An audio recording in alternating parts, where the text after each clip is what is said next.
Thank you, Peter, and thank you all for having me. It's hard to believe that it was 2.5 years ago that I first interacted with this group down in Dunedin, and I was happy to have the opportunity to come back and see sort of the culmination of 6 years of work in the GCFF and provide a little commentary on that. So a word on that commentary, Peter provided me with a charge that was sort of twofold. One was to summarize the day's events or research topics, so essentially to summarize 6 years worth of work, and to put that into context of broader conversations that are being had with respect to forest research and forest management regionally and globally, and all of which I think if you look at your watches and I've got about 10 minutes left to do that. So I recognize I'm standing between you and the end of the day, and I'll try to be concise. But it is really sort of fortuitous that I get the opportunity to do this after a video like the one that we watched, because part of the context in which this conversation sits is one that deals with climate and forests. So I want to start by sort of tackling the climate and forest conversation and recognize that it's being had in sort of two different ways, right?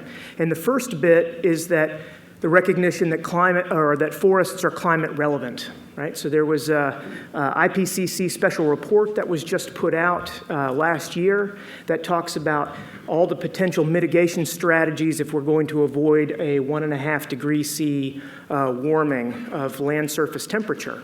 And the details of what we're looking at here are really sort of immaterial, but the punchline is that in any approach to mitigate altered temperature, forests play a critical role, either in the form of,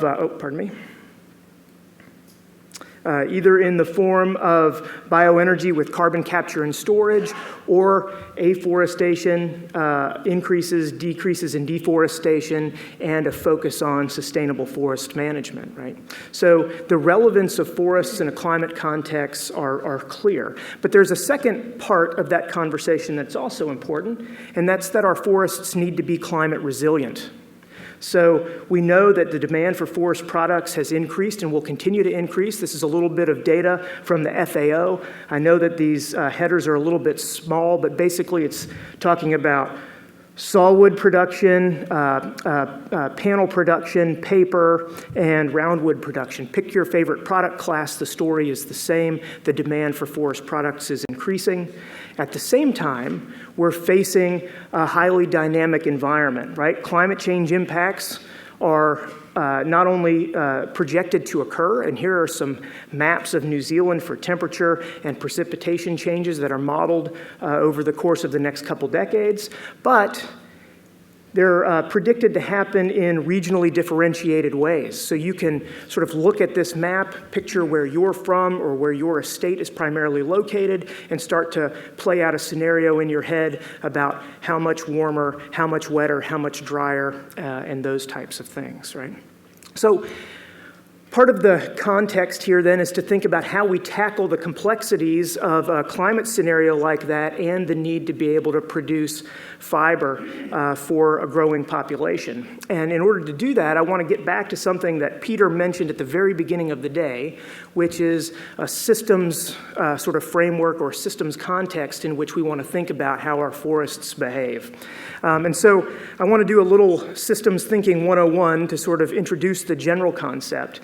A system has a boundary. You can think of it as a forest stand. You can think of it as a catchment or as your forest estate. And any system is going to be made up of certain components. Those components are going to interact.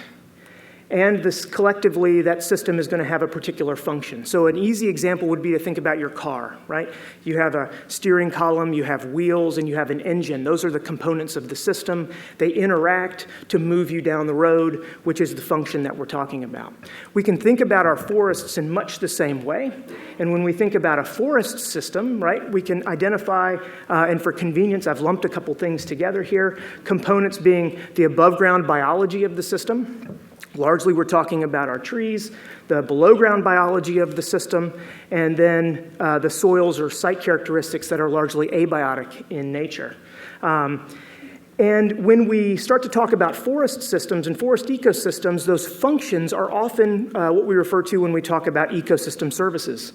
And so ecosystem services certainly include primary productivity and the production of fiber, which has been the focus of many of the earlier sessions of the day, but also go on to include other things like watershed regulation, climate regulation, wildlife habitat for conservation, as Richard mentioned, but apparently also for like streaky bacon production, I guess, and a whole host of other things, right, that are collectively critical to contributing to our social fabric and well-being, right? And so this is a diagram from the Millennium Ecosystem Assessment that shows the relationship among those ecosystem services in which you're all presently managing, and so how it feeds into human health and well-being, right?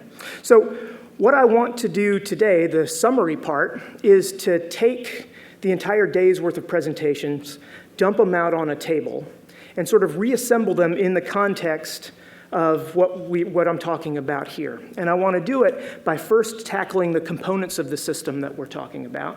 And I'm going to start by talking a little bit about the above-ground biology that we've heard so much about today, right? So just to recap is what I'm going to do is walk through and sort of make connections between this systems way of thinking and all of the great research presentations and stories that we've heard throughout the day.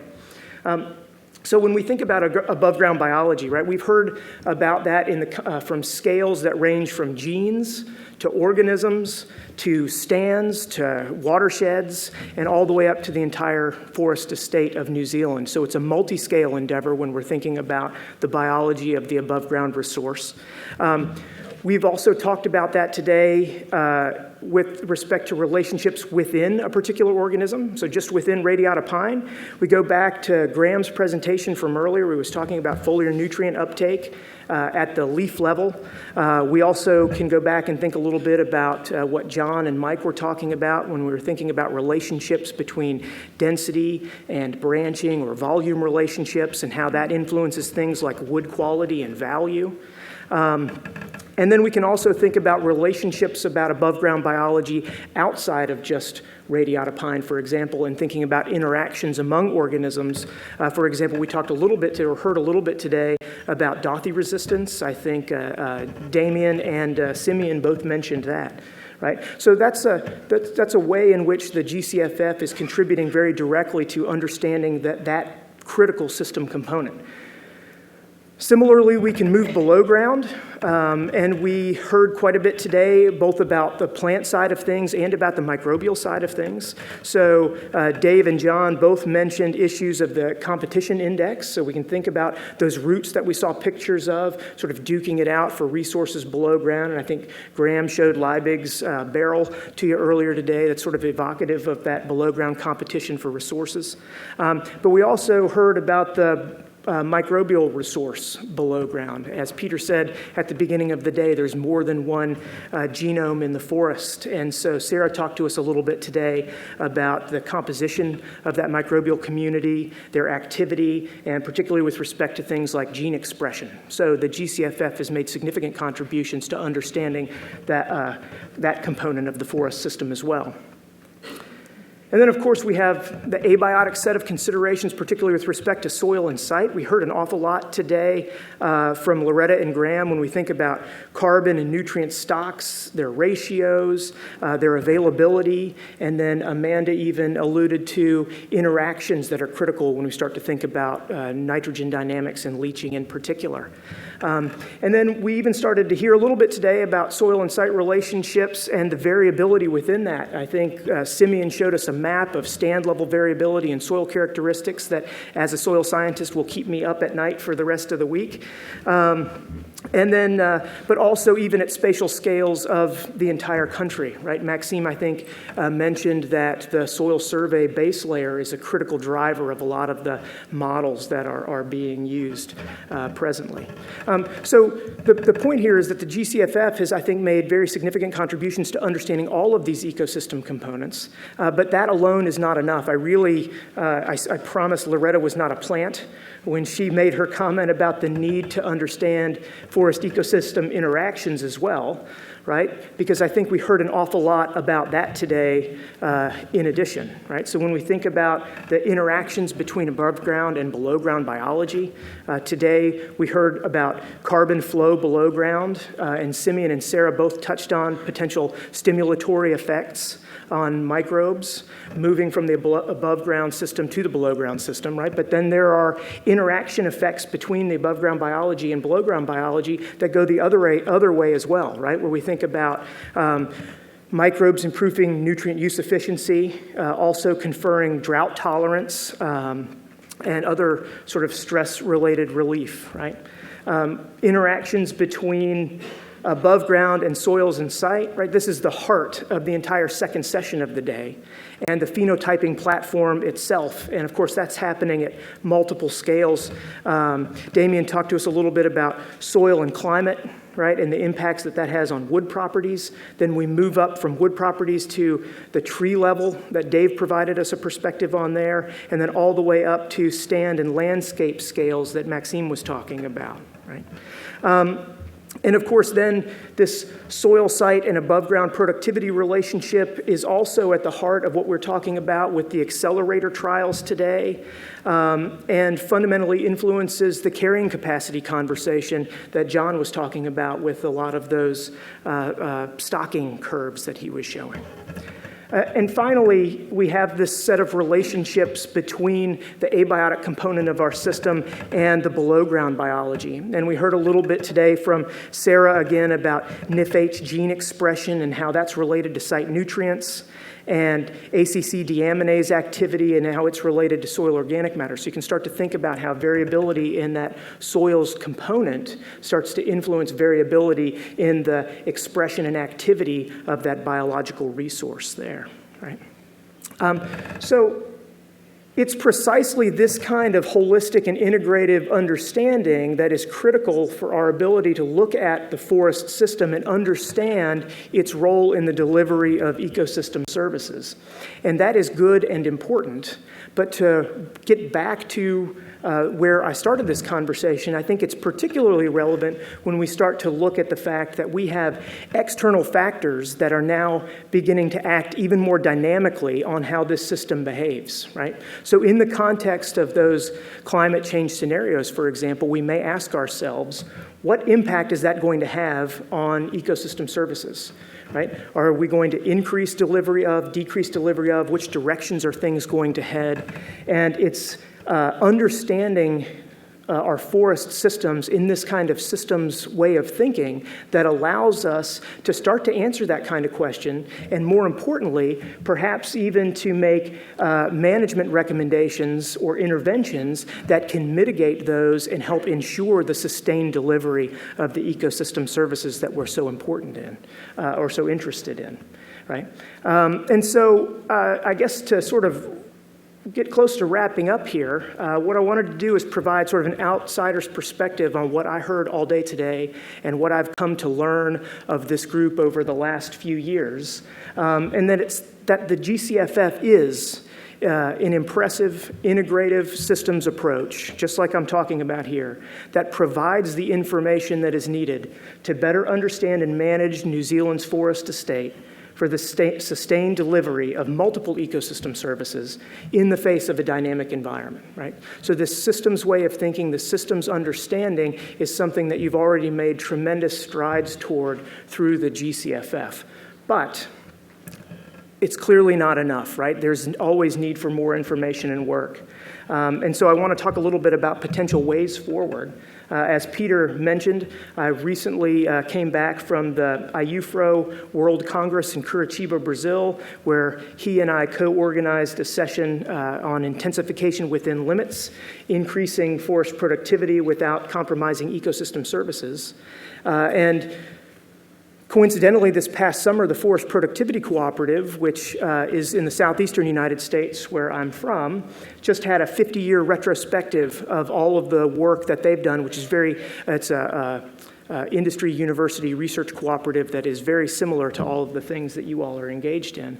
And this global research conversation, regardless of where I sort of lend my ear, there are a couple critical pieces that continue to converge and come up. And it's the idea that there's a need for site-specific decision support through two primary mechanisms: an improved spatial data coverage, particularly when you start to think about those components and how they lay out on the landscape, right? And again, I want to sort of acknowledge a lot of the great work that the GCFF has done to sort of lay a foundation for this. You know, when I think back about the multi-scale characterization that Robin talked about a little bit earlier today, or even some of the modeling efforts that help do some of the gap filling, that's a critical part of that improved spatial data coverage. But then also, again, to echo Loretta's sort of final words there, is the value of empirical trials. The conversation that is being had at these meetings is that models are not enough. I go back to sort of the George Box's statement: all models are wrong, some models are useful. There's a tremendous need for empirical trials on the landscape to help push these systems outside of the boundaries in which we've seen already, in order to give us a better capacity to predict what's going to happen in the future. And when I look at the work that you all have done between the accelerator trials, the LTSPs, and just that table that John started the day with, it's really impressive, the suite of empirical trials that you have to draw your inference space off of, and I would really encourage you to sort of continue down that road. And so hopefully, Peter, that satisfies your request to summarize and to put it into context. And again, I appreciate the opportunity to be here with you today. So thank you very much.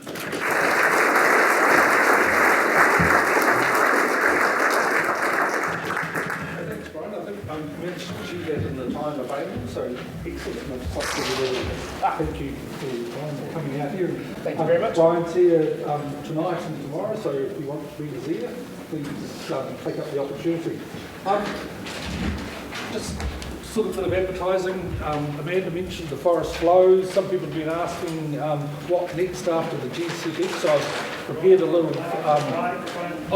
still can't hear me. Yeah, some people have been asking what's happening post-GCFF. We were unsuccessful with our application to the NBI Endeavour Fund this year, so there's a little flyer down the back that sort of outlines a plan of attack that FGR and Scion are sort of planning to sort of start now that we've got the GCFF conference out of the way. So I suppose watch the space, Russell. And Russell, you've got some final comments?